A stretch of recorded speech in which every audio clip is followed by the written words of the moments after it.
Hello दोस्तों, welcome to my YouTube channel. आज आपको बताते हैं कि इन्वर्टर मॉडल फ्रिज में, सिंगल डोर फ्रिज में gas charge and compressor change कैसे करना है। तो चलिए, ये हमारा इन्वर्टर मॉडल फ्रिज है और ये हमारा इन्वर्टर मॉडल कंप्रेसर है। इसमें हम इसको चेंज करेंगे। तो सबसे पहले हम ये हमारा जो है चार्जिंग लाइन होता है कंप्रेसर का, उसको कटिंग करेंगे और सारा गैस बाहर निकालेंगे। जब भी आप कंप्रेसर चेंज करते हैं तो आपको सबसे पहले उसका गैस निकालना पड़ता है। तो हम इसका सारा गैस बाहर निकालेंगे, उसके बाद इसका हम कटिंग करेंगे। ये देखिए, अब हमारा जो होता है डिस्चार्ज लाइन, उसको हम कटिंग करेंगे। आपके पास जो भी कटर होता है, छोटा सा ट्यूब कटर आता है, उससे आप कटिंग कर सकते हैं। तो इस तरह से आपको कटिंग कर देना है, जैसा कि हम कटिंग कर रहे हैं उस तरह से आपको कटिंग कर देना है और उसको बाहर निकाल देंगे। ये हमारे कंपनी से सील होकर आता है, इसलिए हम इसको कटिंग करके निकालेंगे। ओके,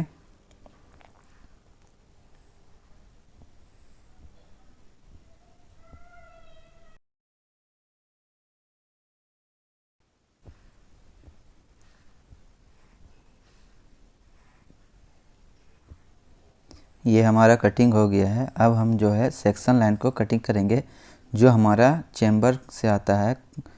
चैम्बर से होके जो हमारा पाइप आता है, उसको हम कटिंग करेंगे, जिसको हम सेक्शन लाइन बोलते हैं। उसको हम कटिंग करेंगे। इस तरह से आपको कटिंग कर देना है।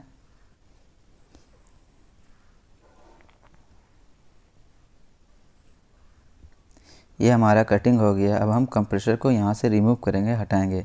तो ये जो हमारा क्लिप में रहता है कंप्रेसर, उसको हम निकालेंगे। उसके बाद आपको इस तरह से कंप्रेसर निकाल देना है। उसके बाद आपको इसमें न्यू कंप्रेसर डाल देना है, लगा देना है न्यू कंप्रेसर। तो हमारा ये न्यू कंप्रेसर लग गया है।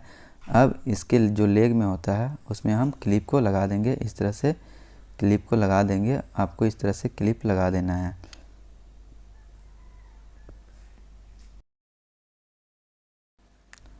इस तरह से आपको चारों क्लिप को लगा देना है। ये आपको इस तरह से लगा देना है। तो हमारा चारों क्लिप लग गया है। अब इस कंप्रेसर में ये सेक्शन लाइन हो गया, ये आपका चार्जिंग लाइन, और ये हमारा डिस्चार्ज लाइन हो गया है, जिससे हमारा गैस को डिस्चार्ज करता है। तो इसमें हम डिस्चार्ज में आपका कंडेंसर जो होता है उसको लगाएंगे, जिससे मेरा कंप्रेसर में जो गैस रहता है वो कंडेंसर में सबसे पहले जाता है। उसके बाद कंडेंसर से होके आपका आएगा फ़िल्टर में, उसके बाद कैपिलरी में, और कैपिलरी से फिर आपका जाएगा चैम्बर में, और चैम्बर से फिर आपका वापस आएगा आपका सेक्शन लाइन में। और इसी तरह से गैस कंटिन्यू रनिंग करता है। तो ये हमारा इन्वर्टर मॉडल है। इसमें अब हम वेल्डिंग करेंगे। तो ध्यान रखिएगा, जब भी आप इन्वर्टर मॉडल कंप्रेसर चेंज करते हैं तो उसमें आपको ये फ्लश नहीं करना है, क्योंकि जब भी हम इन्वर्टर मॉडल कंप्रेसर लगाते हैं तो उसमें फ्लश नहीं करना पड़ता है, क्योंकि फ्लश करने पर इन्वर्टर मॉडल कंप्रेसर में प्रॉब्लम करता है। तो आपको इस तरह से लगा देना है, चाहे आपका डिस्चार्ज लगा देना है, सेक्शन लाइन लगा देना है, और चार्जिंग लाइन लगा के आपको वेल्डिंग कर देना है इसमें। और उसके बाद हम इसमें फिर गैस डालेंगे। तो चलिए अब इसमें हम वेल्डिंग करते हैं। ये हमारा डिस्चार्ज लाइन है, इसको अब हम इस तरह से वेल्डिंग करेंगे, और आपको भी इस तरह से वेल्डिंग करना है, ब्रेजिंग करना है। ओके, और ब्रेजिंग करने के बाद हम ये आपका डिस्चार्ज ब्रेजिंग हो जाएगा। उसके बाद हम सेक्शन लाइन को ब्रेजिंग करेंगे, और अब हमारा चार्जिंग लाइन को ब्रेजिंग करेंगे। तो इस तरह से आपको ब्रेजिंग कर देना है, जैसा कि आप देख रहे हैं।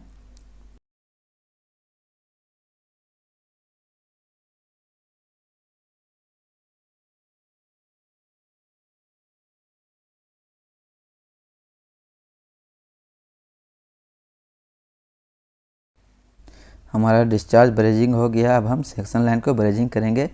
इस तरह से आपको सेक्शन लाइन को ब्रेजिंग कर देना है।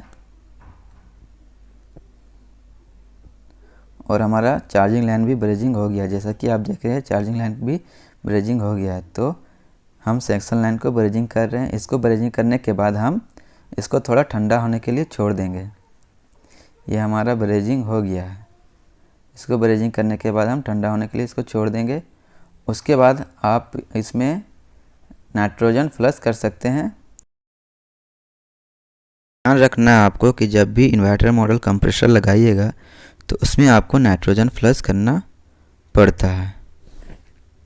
नाइट्रोजन फ्लश करने के बाद आपको इस तरह से वैक्यूम कर देना है। वैक्यूम कम से कम 15 से 20 मिनट तक आपको वैक्यूम करना है। तो चलिए हम इसको वैक्यूम करते हैं। तो हम इसको वैक्यूम कर रहे हैं, इस तरह से आपको वैक्यूम कर देना है।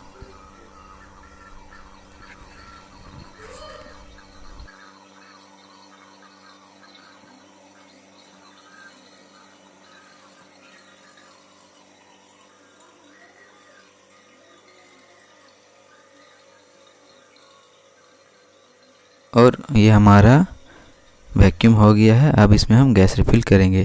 तो चलिए बताते हैं गैस रिफ़िल कैसे करते हैं। तो चलिए इस तरह से हम गैस रिफ़िल करेंगे। हमारा गैस मीटर से इसको गैस को खोल देंगे। सबसे पहले हम गैस कैन लगाएंगे और उसके बाद हम गैस मीटर से इस तरह से खोल देंगे। और आपको गैस से इस तरह से आपको गैस को खोलना है। ये आप इस तरह से घुमाइएगा तो मेरा गैस खुल जाएगा और ये हमारा एक पाइप गैस जाएगा आपका गेज मीटर में। उसके बाद गेज मीटर से आपका होके जाएगा आपका कंप्रेसर में। और फ्रिज के कैपेसिटी के हिसाब से आपका गैस का जो क्वांटिटी होता है वो लेगा आपका। तो सिंगल डोर में ये हमारा सिंगल डोर है, तो इसमें आपका कम से कम 25 से 50 ग्राम लेगा। चलिए आप गैस डाल दिया। अब इसको हम लीकेज चेक करेंगे। तो लीकेज चेक करने के लिए आपको पानी में और शैम्पू या सर्फ डाल के आपको झाग बना लेना है और इस तरह से आपको स्पंज में चेक करना है। तो ये हम चेक कर रहे हैं। तो जैसा कि आप देख रहे हैं इसमें लीकेज नहीं है। उसके बाद हम इसको अब ऑन करेंगे। ऑन करके चेक करेंगे मशीन को और चेक करेंगे ठंडा हो रहा है कि नहीं। तो चलिए अब हम इसको ऑन करते हैं। तो ये हम ऑन कर दिए हैं। अब ऑन कर दिए, ये हमारा मशीन स्टार्ट हो गया है। अब इसको हम चेक करेंगे कि मशीन ठंडा हो रहा है कि नहीं है। इसमें आपका एम्पियर 0.2 एम्पियर लेगा। ओके, इस तरह से आप मशीन को बना सकते हैं। तो इसमें हम 600 नंबर गैस डाले हैं। तो 600 नंबर का रनिंग प्रेशर आपका माइनस में ही रहेगा, -1 2 इसमें ही रहेगा आपका, है ना। उसके बाद अब हम चेक करते हैं कि हमारा कूलिंग हो रहा है कि नहीं। चलिए हम चेक करते हैं ये हमारा कूलिंग हो रहा है कि नहीं। जैसा कि आप देख रहे हैं आइस हल्का हल्का आया हुआ है और हमारा फ्रिज कूलिंग हो रहा है। इसी प्रकार से आप gas charge and compressor change कर सकते हैं। इसी तरह और जानकारी के लिए हमारे इस चैनल को सब्सक्राइब करें।